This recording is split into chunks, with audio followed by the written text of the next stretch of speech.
तो कन्या लगन वालों के लिए हम बात कर रहे हैं राहु और चंद्र युति के बारे में। इस वीडियो में देखेंगे अब 10th हाउस के लिए। 10th हाउस में जहां राहु और चंद्रमा आपके मिथुन राशि में स्थित होंगे, मिथुन राशि में इनके स्थित होते हुए आपके पास कैरियर को लेकर बहुत सारे ऑप्शंस होंगे, लेकिन वास्तव में आपको कौन सा एक कैरियर ऑप्शन चुनना चाहिए इसको लेकर काफी कंफ्यूजन होगा। अब ये ड्यूअल साइन है, ड्यूअल साइन में यहाँ राहु काफी अच्छा इफेक्ट देंगे, लेकिन चंद्रमा के यहाँ होने से आपकी सोचने समझने की जो प्रवृत्ति है या आपके डिसीजन लेने की जो प्रवृत्ति है थोड़ी सी ड्यूअल होगी। इस वजह से जहाँ तक अपने करियर से बहुत ज्यादा एक्सपेक्टेशन लगा लेगा, वो बहुत ज्यादा क्रिएटिव हो सकता है, करियर को लेकर वो काफी फेमस हो सकता है। यहाँ चंद्रमा 11th लॉर्ड है, 11th लॉर्ड होने के केस में हम ये मान सकते हैं कि जातक का जो नेम फेम होगा वो काफी अच्छा होगा, जातक का जो नेटवर्क होगा वो भी काफी विशाल होगा। तो यहाँ नेम फेम मिलने के या दूसरों से अप्रिशिएशन मिलने के चांसेस भी उतने ही ज्यादा बढ़ जाते हैं। अब यहाँ क्योंकि आपका जो राहु और चंद्र का युति है वो आपके लग्नेश के ही घर में है, तो लग्नेश की भूमिका इसमें काफी अहम हो जाती है। लग्नेश का वास्तव में 10th हाउस से संबंध है या नहीं है, या लग्नेश आपके चार्ट में कितनी मजबूत स्थिति में है, या हो सकता है किसी का लग्नेश लगन में ही हो, तब भी ये कंजक्शन आपको बहुत बढ़िया रिजल्ट दे सकता है।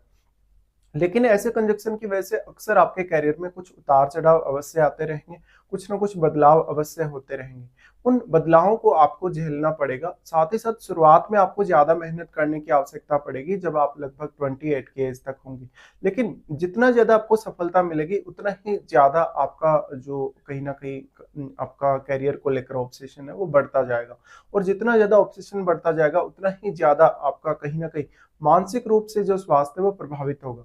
अब यहाँ किसी भी अन्य प्लेनेट की अगर भूमिका है, जैसे अगर कोई भी ग्रह यहाँ राहु और चंद्रमा के साथ युति करके बैठा हो, तो वो ग्रह यहाँ चंद्रमा पर काफी ज्यादा प्रभाव डाल सकेगा, लेकिन आपको उसका संबंध बुध के साथ और राहु के साथ देखना होगा। साथ ही साथ क्योंकि राहु उस ग्रह को काफी ज्यादा मल्टीप्लाई करेंगे, अगर वो ग्रह रेट्रोग्रेड हो जाता है उस केस में राहु और भी ज्यादा उस ग्रह पर प्रभाव डाल सकते हैं। अब यहाँ पे आपको कोई ना कोई ऐसा सपोर्टिव प्लेनेट चाहिए, जैसे अगर बुध है या इवन अगर बृहस्पति है तो आपके करियर के लिए और भी ज्यादा बेहतर हो सकता है। लेकिन चंद्रमा यहाँ मोस्टली आपके इमोशंस को बढ़ाने वाले होंगे और आपकी एक्सपेक्टेशंस को भी। लेकिन ऐसा जातक अपने करियर पर बहुत ज्यादा फोकस्ड हो सकता है, भले ही उसको बहुत ज्यादा मेहनत भी करनी पड़े, लेकिन करियर को लेकर एक स्पेशल ऑब्सेशन जातक में रहेगा ही। तो ये निश्चित रूप से कहा जा सकता है कि जातक अपने करियर को लेकर काफी ज्यादा सक्सेसफुल नजर आएगा। इवन वो शुरुआत में बहुत ज्यादा मेहनत भी करेगा, लेकिन आगे चलकर हो सकता है वो उतनी ज्यादा मेहनत ना करे करियर के लिए।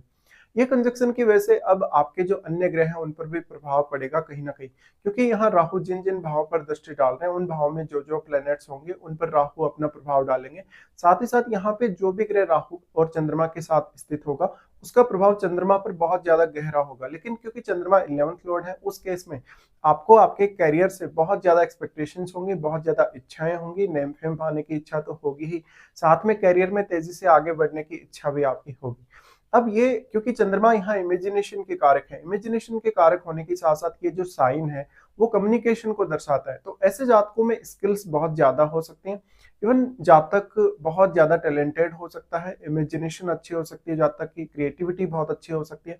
यहाँ अब दूसरे प्लेनेट का रोल बहुत अहम होगा जो यहाँ राहु के साथ बैठा है चंद्रमा के अलावा, क्योंकि उस ग्रह का रोल आपके करियर में काफी ज्यादा अहम होने वाला है। तो उस ग्रह का आपको यहाँ प्रभाव देखना होगा आपके चार्ट के अकॉर्डिंग।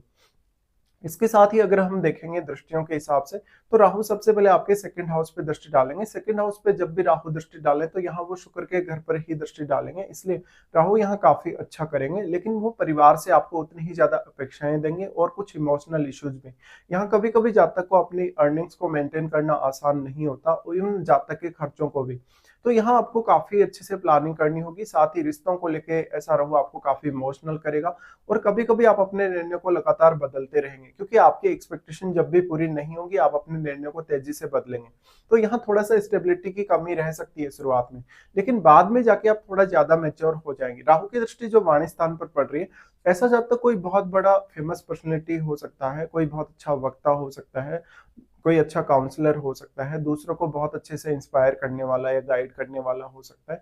साथ ही साथ ऐसा जातक कभी ना कभी कोई ना कोई ऐसे बिजनेस की तरफ जा सकता है जहां पर आपकी क्रिएटिविटी और आपकी इमेजिनेशन का बहुत अहम रोल होगा।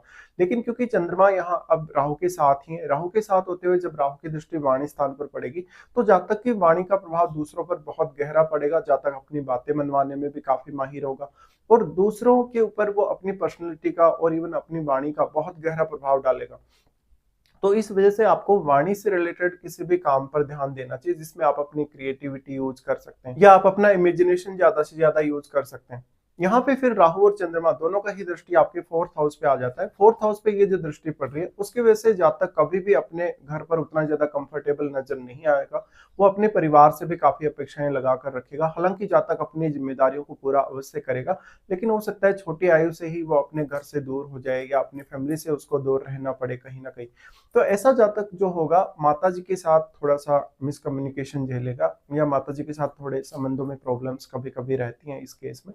तो यहाँ आपको डोमेस्टिक लाइफ की स्टेबिलिटी भी उतनी ही ज्यादा जरूरी रहेगी जितना आप अपने कैरियर को स्टेबल देखते हैं। लेकिन जब तक जितना ज्यादा अपने विचारों को बदलता रहेगा, बार बार अपने डिसीजंस को बदलता रहेगा, उतना ही ज्यादा उसकी लाइफ में स्टेबिलिटी की कमी आ जाएगी। अब यहाँ जो केतु के साथ प्लेनेट बैठा है उस प्लेनेट की क्योंकि ऑलरेडी जो कारकत्व है उसमें कमी आ चुके केतु के साथ होते हुए, तो यहाँ राहु भी उतना अधिक प्रभाव नहीं डाल सकते केतु पर और केतु के साथ बैठे हुए ग्रह पर, क्योंकि यहाँ राहु बिल्कुल फिक्स्ड है, 180 डिग्री पर ही है केतु से और हमेशा ऐसी स्थिति में रहने वाले हैं। लेकिन केतु के साथ जो बैठा हुआ ग्रह होगा उसकी भूमिका बहुत ज्यादा अहम होगी। इसके साथ ही फिर राहु और यहाँ पे चंद्रमा का जो कंजक्शन है इसमें राहु का दृष्टि आपके सिक्स्थ हाउस पे आ जाता है। सिक्स्थ हाउस पे जो दृष्टि आएगा वो आपके करियर के लिए, आपकी डेली लाइफ के लिए बहुत अहम होगा। आप अपनी डेली लाइफ को कैसे मैनेज करते हैं, आप अपने रूटीन को कैसे मैनेज करते हैं, साथ ही साथ आपका जो वर्क प्लेस है वो कितना ज्यादा कंफर्टेबल है, तो ये सब आपको देखना होगा।